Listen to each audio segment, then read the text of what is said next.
इस कहानी की शुरुआत होती है डायबॉलिक नाम के एक शातिर चोर से, जो रातों रात एक बिल्डिंग में घुसने की कोशिश कर रहा था। ये बिल्डिंग थी आर्मिन नाम की ज्वेलरी कंपनी की, जिसके अंदर इस देश के सबसे कीमती ताज को रखा गया था। अब यहाँ डायबॉलिक का काम काफी आसान हो गया, क्योंकि इस ताज की हिफाजत के लिए सिर्फ एक सिक्योरिटी गार्ड को रखा गया था और बाकी के गार्ड्स बड़े आराम से ताश की बाजी खेल रहे थे। अब बिल्डिंग में एंटर होते ही डायबॉलिक ने इकलौते गार्ड को मार डाला और फौरन उस कमरे में पहुंचा जहां उस बेशकीमती ताज को रखा गया था।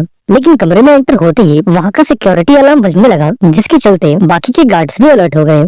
अब अलार्म सुनते ही बाकी गार्ड्स उस कमरे तक पहुंचे, जहां इन्हें कमरे का दरवाजा खोलने में परेशानी हो रही थी, क्योंकि डायबॉलिक ने दरवाजे की चाबी वाले छेद को अंदर से ब्लॉक कर दिया था। ये देखकर गार्ड्स ने उस दरवाजे को बम से उड़ाने का फैसला किया, लेकिन जब तक वो लोग अंदर पहुंचे तब तक डायबॉलिक ने वो ताज चुरा लिया था और अपने पैराग्लाइडर पर उड़कर वहां से भाग चुका था। इसके बाद उसने एक चलती हुई गाड़ी पर लैंड किया, जो उसकी गर्लफ्रेंड ईवा चला रही थी। इसके बाद वो गाड़ी में एंटर हुआ और ये दोनों उस बेशकीमती ताज को लेकर फरार हो गए। अब अगली शाम आर्मिन कंपनी ने एक ज्वेलरी शो को ऑर्गेनाइज किया, ताकि वो अपने बेशकीमती गहने दुनिया को दिखा सके। इन गहनों के प्रचार के लिए 5 सुपर मॉडल्स को हायर किया गया, जिन्होंने आर्मिन कंपनी के बेशकीमती गहने पहनकर एक शानदार डांस परफॉर्म किया। ये गहने दिखने में इतने खूबसूरत थे कि हॉल में बैठे हर एक इंसान के मन में इन्हें खरीदने की तमन्ना सी जाग उठी। डांस के दौरान हॉल के चारों ओर ढेर सारे पुलिस वालों को तैनात किया गया, ताकि डायबॉलिक दोबारा से इनके गहनों को चुरा न ले।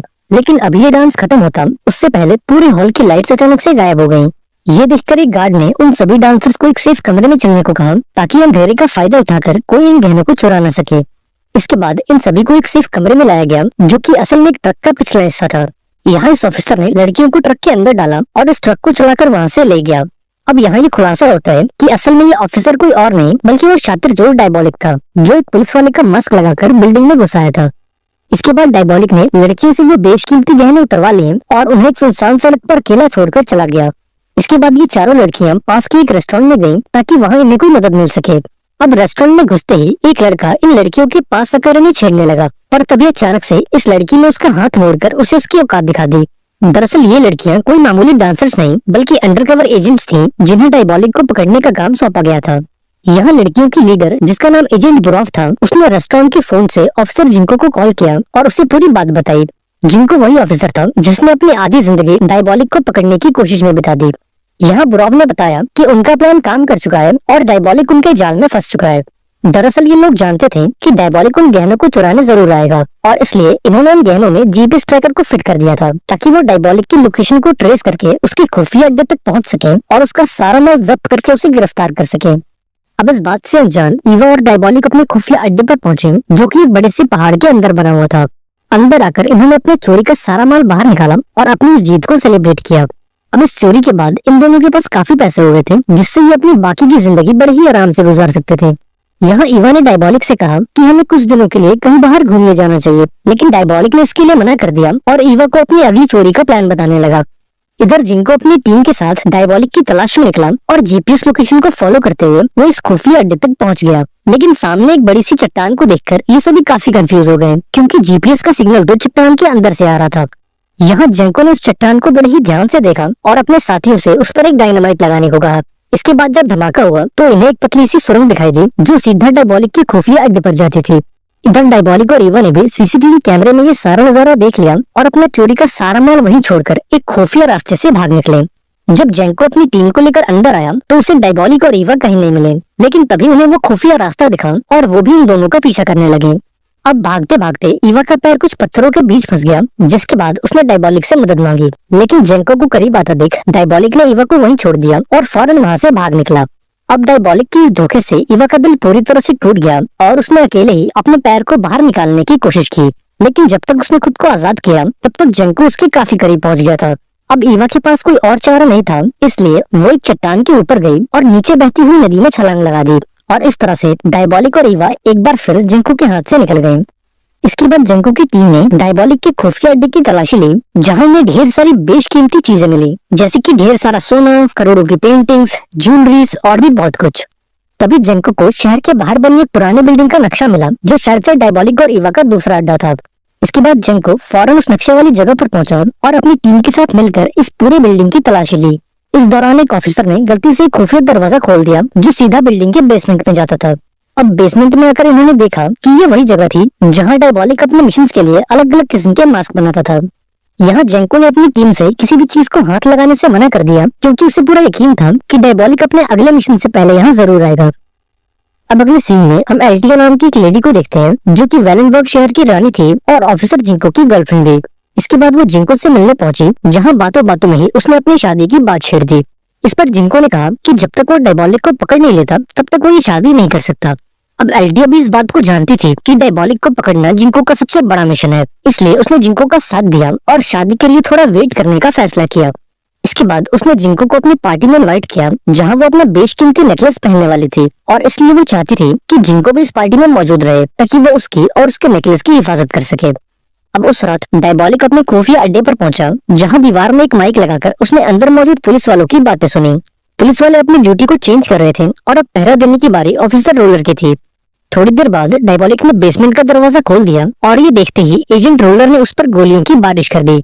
हालांकि डायबॉलिक पर इसका कोई असर नहीं हुआ क्योंकि इन दोनों के बीच में कांच की एक मोटी सी दीवार मौजूद थी। अब गोलियों की आवाज को सुनकर वहां मौजूद सभी ऑफिसर्स अलर्ट हो गए और फौरन बिल्डिंग के बेसमेंट में पहुंचे। यहाँ उन्होंने देखा कि रोलर जमीन पर बेहोश पड़ा है और डायबॉलिक अपने मास्क वाली मशीन को चुराकर भाग चुका है। अब जब जेंको को ये बात पता लगी तो उसे अपने साथियों पर काफी गुस्सा आया क्योंकि इनके रहते हुए डायबॉलिक उस बिल्डिंग के अंदर घुसा और इनके नाक के नीचे से वो मास्क वाली मशीन चुरा ले गया। अब अगले दिन जेंको के आला अफसरों ने उसे आगे के मिशन की प्लानिंग के लिए बुलाया। अभी ये लोग बातें कर ही रहे थे कि तभी इनके पास ईवा का कॉल आता है। ईवा इनसे कहती है कि मैं डायबॉलिक को पकड़ने में पुलिस की मदद करूंगी, पर इसके बदले में मुझे मेरी आजादी की गारंटी चाहिए। मेरी शर्त यह है कि आप मेरे ऊपर लगे सारे इल्जामों को खारिज करोगे और मुझे सही सलामत एक दूसरे देश में भेजोगे। यहाँ ईवा ने इन्हें सोचने के लिए आधे घंटे का समय दिया और फोन कट कर दिया। यहाँ जेंको के सीनियर को यह ऑफर पसंद आया और उन्होंने जेंको से इस पर अमल करने को कहा क्योंकि अब पानी सर के ऊपर जा चुका था और इन्हें किसी भी कीमत पर डायबॉलिक को पकड़ना था। हालांकि जेंको इस बात से सहमत नहीं था और वो डायबॉलिक के साथ साथ ईवा को भी पकड़ना चाहता था।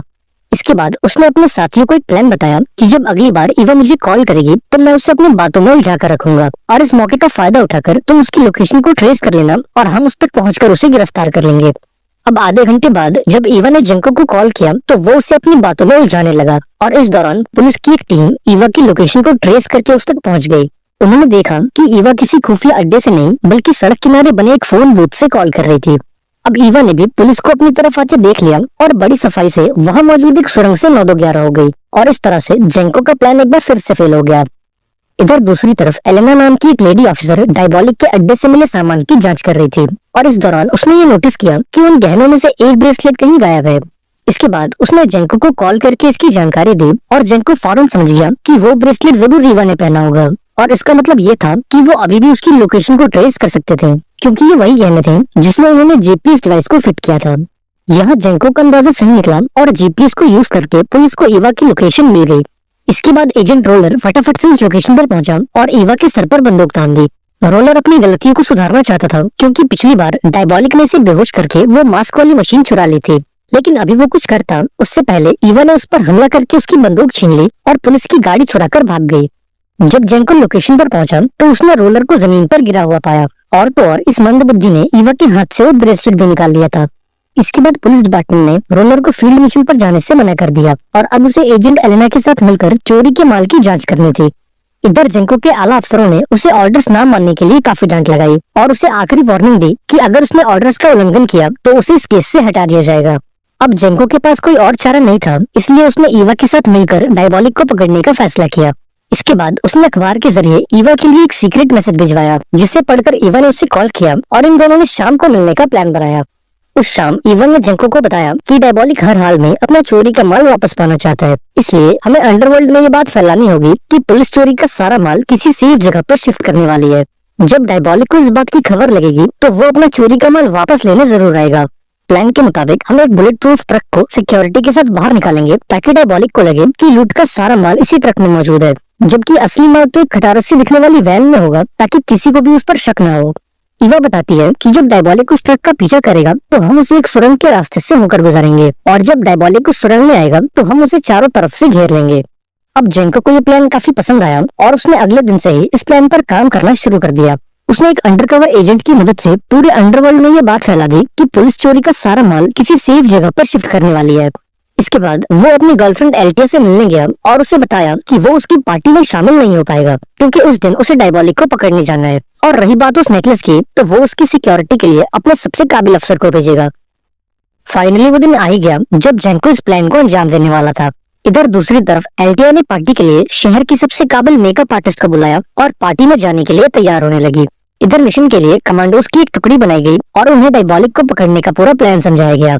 इसके बाद ऑफिसर ने सभी से पूछा कि वो असली माल वाली खटारा वैन कौन चलाएगा। यहाँ रोलर कहता है कि असली माल वाली गाड़ी वो चलाएगा क्योंकि वो अपनी पुरानी गलतियों को सुधार कर खुद को साबित करना चाहता है। यहाँ एलेना ने उसे रोकने की काफी कोशिश की लेकिन रोलर इसके लिए नहीं माना और खुद उस गाड़ी को चलाने का फैसला किया। इसके बाद लूट का सारा माल एक साधारण से वैन में डाल दिया गया और अब सभी लोग इस मिशन पर जाने के लिए बिल्कुल तैयार थे। अब ऑर्डर्स मिलते ही उस बुलेट प्रूफ ट्रक को भारी भरकम सिक्योरिटी के साथ बाहर निकाला गया और थोड़ी देर बाद रोलर असली माल वाली गाड़ी को लेकर उल्टी दिशा में निकल गया। इधर जैसे ही पुलिस की गाड़ियां सुरंग में पहुंची तो किसी ने जानबूझकर उसके एग्जिट को ब्लॉक कर दिया। तभी अचानक से ये पूरी सुरंग धुएं से भर गई और इसी धुएं के बीच एक अनजान आदमी पुलिस की तरफ बढ़ने लगा। ये देखते ही सभी पुलिस वालों ने अपनी बंदूक निकाल ली, लेकिन जब उन्होंने पास जाकर देखा तो ये कोई आदमी नहीं बल्कि एक मोम का पुतला था। इधर पार्टी में जब एल्टिया अपने उस नेकलेस को पहने गई तो उसे उसका नेकलेस कहीं नहीं मिला, जिसका मतलब ये था कि उसकी ये बेशकीमती अमानत चोरी हो चुकी है। इसके बाद हम रोलर को देखते हैं जो हाईवे से रास्ता बदलकर जंगल की एक सुनसान सड़क पर जाने लगा। थोड़ी देर बाद वो अपनी गाड़ी से बाहर आया जहाँ उसकी मुलाकात ईवा से हुई और अब ये खुलासा हुआ कि ईवा ने एल्टिया की मेकअप आर्टिस्ट का भेष बदलकर उसका वो बेशकीमती नेकलेस चुरा लिया था। इसके बाद रोलर ने भी अपने चेहरे से मास्क हटाया जो असल में रोलर नहीं बल्कि वो शातिर चोर डायबॉलिक था। अब हमें फ्लैशबैक में बताया जाता है कि ये सब डायबॉलिक का एक प्लान था ताकि वो पुलिस को बेवकूफ बना सके। उस दिन भागते वक्त उसने जानबूझकर ईवा को पीछे छोड़ दिया ताकि जेंको को ऐसा लगे कि उसने ईवा को धोखा दे दिया है और वो उसकी कई बातों पर यकीन कर ले। उधर जब ईवा पानी में कूदी तो वो एक खुफिया रास्ते से होकर बच निकली। इसके बाद जब डायबॉलिक का सामना रोलर से हुआ तो उसने रोलर को जान से मार डाला और उसके चेहरे का मास्क बनाकर उसकी जगह ले ली और इस तरह से डायबॉलिक ने पूरे पुलिस डिपार्टमेंट को बेवकूफ बनाया और अपना लूट का माल दोबारा से चुरा लिया। इधर जब जेंको को ये बात पता लगी तो वो पूरी तरह से टूट गया क्योंकि ना तो वो डायबॉलिक को पकड़ सका और ना ही एल्टिया का वो नेकलेस बचा सका। इधर ईवा और डायबॉलिक ने लूट का सारा माल चुराकर ये शहर छोड़ दिया और एक नए शहर में अपनी एक नई जिंदगी शुरू की और इसी के साथ ये शानदार मूवी यहाँ पर एंड हो गई। आई होप आपको ये कहानी पसंद आई होगी। अगर वीडियो अच्छी लगी हो तो इसे लाइक कर देना और चैनल को भी सब्सक्राइब कर लेना।